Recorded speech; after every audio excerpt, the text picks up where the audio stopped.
Welcome to the Empowered Lifestyle Podcast, a movement and community designed to help you live your best life and reconnect you back to the things that really matter.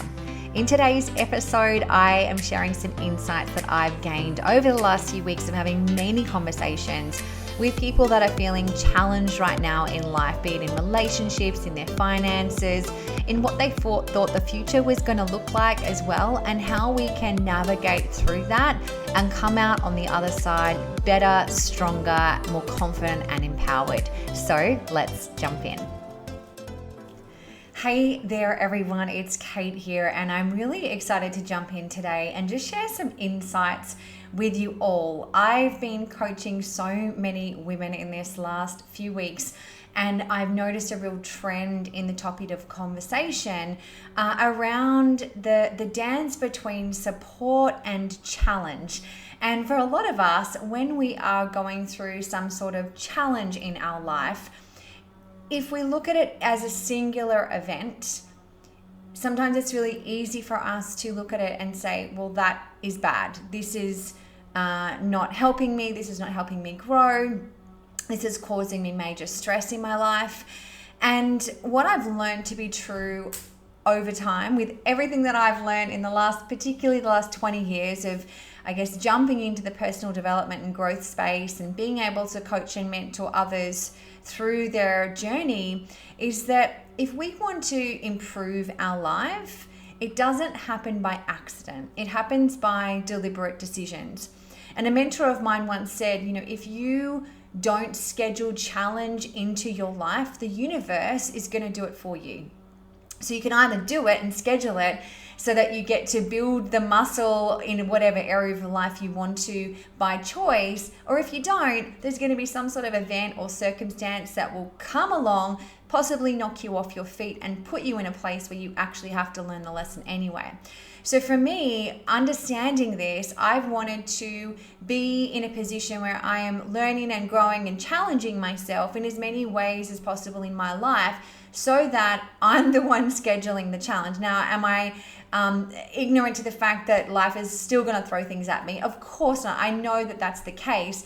But if I can help develop that resilience for myself, for my children, and for the women that I get to coach and mentor, then that's a positive step in the right direction, rather than just kind of being at the whim and the ebb and flow of other people's lives and things like that. And so the reason I wanted to bring this conversation up, whether you have your business hat on right now, whether you have your parenting hat right now or relationship hat, there's so many ways in which this can apply. And I think back to, so I had my first traditional business alongside of my husband when we were in our early 20s. And there was so much challenge that came with that. Like, we had no idea what we were doing. We were complete ignorance on fire. We had a vision of what we wanted, but we had no idea about, taxes and payroll and insurances and marketing and all of these things. But we just went at it with major energy and enthusiasm. And we definitely got rolled and rumbled a few times as we went. But I look at that experience, and even through the challenging and hard times of that, we learned, we grew, we got more confidence. And it was something that in the moment might have felt really icky and not a nice experience.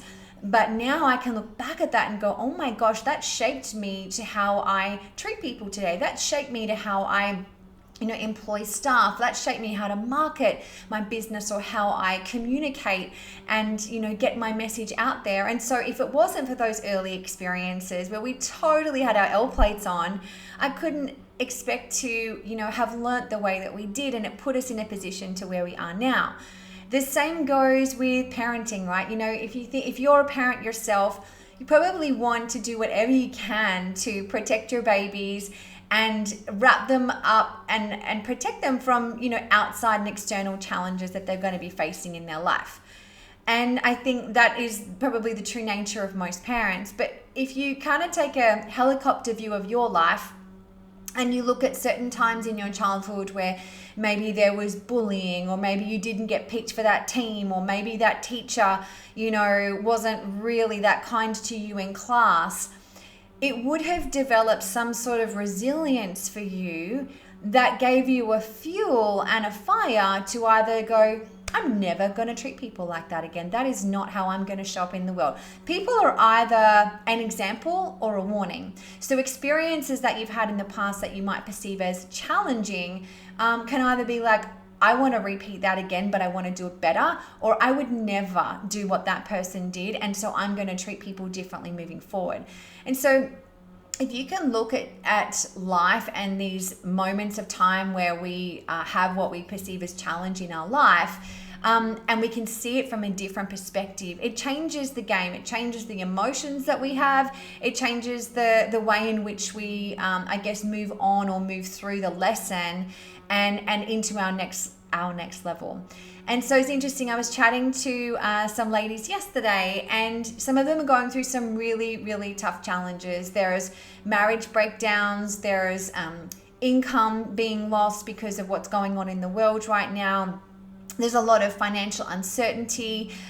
Some women have lost their confidence, and maybe someone has said some things that, has really affected their self-esteem. And so all of these things, while it's not fair, it's actually not, it's not fair. A lot of the time, bad things happen to good people.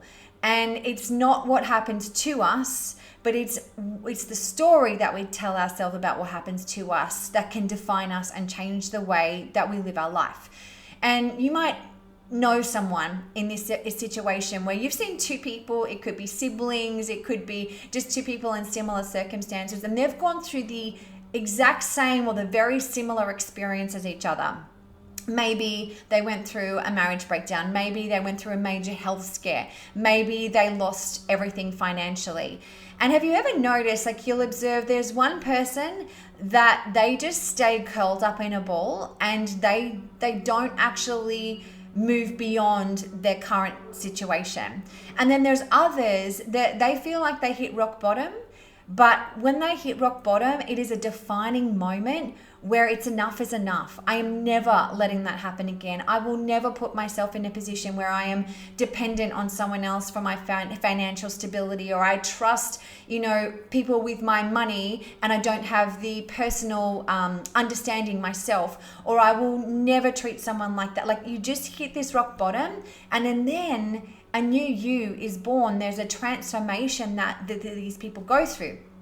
I've seen it in family, I've seen it in friends, and it's always intriguing to me to go, I wonder what they told themselves to get them out of that state, and I wonder what they're telling themselves still to stay in that state and to not move forward.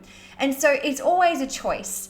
And, we teach our kids, we're really passionate about helping them develop grit and resilience, because I am not naive to the fact that regardless of what I do for my children and how great a life I want to give them, I'm not serving them by trying to wrap them in cotton wool. They are going to face challenge. They are going to face heartbreak. They are going to face times where they question, who am I? What am I here for? Who am I supposed to be right now? Just as we all have. So if we can learn to embrace the challenge, and no, we can't avoid it, but we can put ourselves in different circumstances to build that resilience muscle, so that when things happen to us, I know for me, there's been some significant things in my life that have happened that have totally knocked me, right? And as I started to learn more and more about this, I found that the lag time from the moment happening and the hurt, the failure, the sadness, whatever the emotions were around the incident that happened, I found the lag time from that moment and feeling those feelings to actually then just going, okay, what am I going to do about it? How am I going to move forward here? What am I in control of that I can do differently moving forward? Rather than, sometimes I know for me, and I don't know if you can relate, but if I look back on the past, there would be times where, or certain things that happened, that it would take up my headspace and my emotions for months and years. And that is not a nice place to be. And that is not an empowered place to be. And that is not a place where people want to hang around you. And it's not a place where abundance wants to flow to either. So the more I have worked on this and the more that I kind of dive into this with the people that we get to coach and mentor, I just see the lag time of the incident, the challenge, the perceived challenge, and then the blessing that they see or the readiness to move forward. It can go from weeks and months and years to days and even hours, which is just so amazing, because then it's not that we're letting what happens to us define us. It's we're allowing to choose, well, how am I going to show up differently? What do I need to do differently? And what can I do to make an empowered decision right now to take control over my future and how I want to live my life? And I was sharing this story with some ladies around a butterfly. And you think about, we all know the journey from a caterpillar to a beautiful butterfly. And imagine, and this is what some of us do. We do this to our friends, we do this to ourselves, we do this to our kids. So we know that in order for a caterpillar to become a butterfly, it needs to create a cocoon and get wrapped up tight, and then it goes through this transformation process, right?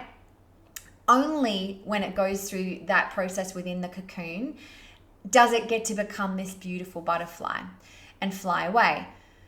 So imagine if we were to see this little caterpillar and he's building his little cocoon and he's getting all wrapped up, and we see him or her struggling inside this cocoon. And we want to just take the struggle away. We just want to make it easier. And there's a saying that I remember, I don't know off the top of my head who said this, but don't wish that it was easier, wish that you were better.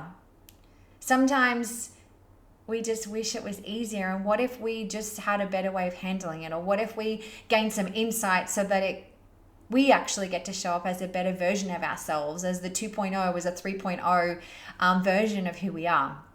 So we see this little caterpillar struggling and we just want to help it.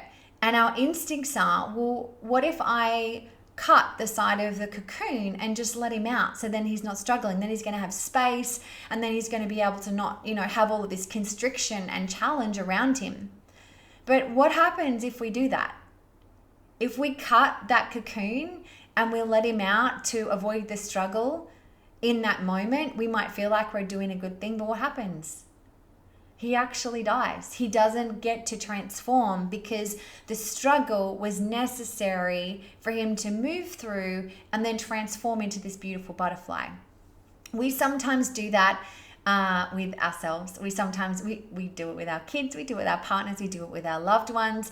We just want to make it easier, right? And so it's sometimes not a very comfortable feeling to watch someone in struggle. It's not. The worst thing we can do, though, is pat our, friend or our loved one on the shoulder and empathize, meaning we don't want to dig the hole and make it worse, okay? The best thing that you can do, a friend or as a parent, is to hear them and then to help them move forward. You never want to be insensitive to the point where you don't connect with where they're at and how they're feeling. But if you allow them just to stay there and just keep talking about the past and what happened and what happened and what happened and what happened, and you all know, like either it's you or you've got someone that it's been 6 months and they're still talking about that same thing and how that person wronged them, and they're not moving forward and they're looking in the revision mirror, that does not serve them. And so true love is a balance between challenge and support. And true love is giving people what they need, not necessarily what they want. And so we might think that we just want someone to listen to our woe is me story about how that person did that and I can't believe it and oh my gosh and that's not fair. And that's okay for a moment. But if you find yourself continuing to run the story, run the pattern, look in the revision mirror, you are unable to move forward in your life if you're staring in the revision mirror. It's just not possible. So the best way to show someone that you love them is to say, you know what, I hear you. It is not fair and I am not okay with what they did or how this happened or the situation you're in. But I'm not going to serve you as a friend or as someone who loves you very much if we keep sitting here just talking about that. So what's something that we can do today to help take a step in the right direction? What have you learnt about yourself? What could you do differently next time? and allow them to sit in it, but then to be able to realize who they've become, what they've learned, how they'll never treat someone like that again, or just to actually talk about the lessons and what can we do forward, what can we do moving forward. And I swear to you guys, that is one of the most beautiful gifts that you can give your children, your partner, your friends, is to sit with them in it, but to not enable them to stay in it, because that does not serve. And for anyone to improve, like I said earlier in this, it's not by accident, it's by choice. And so as challenge and struggle come to you, some of it is not going to be welcomed, and I completely understand that. But how we show up through it and how long we just sit in the suck, you get to decide on that, and you get to choose where you put your focus. We teach our kids about there's the good wolf and the bad wolf. And which wolf wins? It's the one that we feed. There's the good wolf on our shoulder that says, you're awesome, you can do this, I got your back. Look how amazing you are at this. And then there's the bad wolf that's just like, yeah, you suck. There's no way you're going to make it. You're a failure. Why would people listen to you? Why would people love you? The only way one of these wolves wins is it's the one that you feed the most. And so we get to choose that. We can't go through life expecting that we aren't going to have challenge. That's an unrealistic expectation, but we can choose how we move through it. And so maybe that's surrounding yourself with people that are going to support you in the way that you need, not in the way that you want. Maybe you've been supported by people in the past where they just let you run the same story over and over and over and over again. And you're still talking about the ex-partner or the business partner or the friend that let you down 4 years ago, and you haven't let it go to move forward. And that is kind of like drinking the poison and thinking that the other person's going to die. Like, you're actually poisoning yourself, your life, your day, and every day is a gift. I've been around people of late, or they've lost loved ones, and just the reflection of conversation where they just, every moment is precious, and what they would give to just have one more breakfast or one more phone call or one more walk on the beach together. And so every moment matters. And if you fill every moment that you have right now with things that are going to empower you versus disable you, you're going to live a very, very different life. The way in which you find joy, the way in which you get to make impact, the relationships that you get to have, the experiences you get to have are going to be vastly different. And it comes back to you being able to decide this. So I just wanted to jump in and share what I think is a really powerful message right now.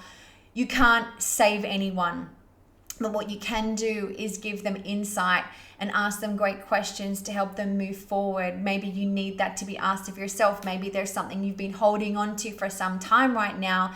And what it's doing is it's robbing you of the next beautiful version of yourself that you get to move through and beyond and make a difference to someone else. And sometimes our mess becomes someone else's survival guide. And maybe because you've gone through whatever you've gone through, that you get to actually help someone else through it, and you get to shine a light to show them what's truly possible. That's what I like to believe.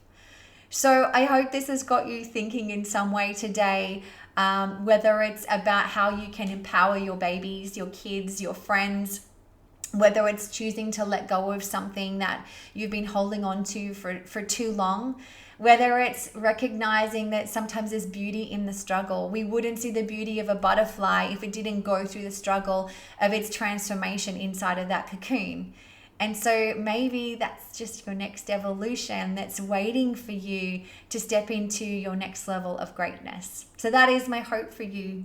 Thank you for listening today. As always, we love your feedback. I've got so many beautiful lineups of amazing interviews for our podcast moving forward. But if you haven't already subscribed, head across to iTunes and do that. We would love it if you would share a review or a rating with us as well, so that we can continue to share this message with as many empowered people as possible. Lots of love.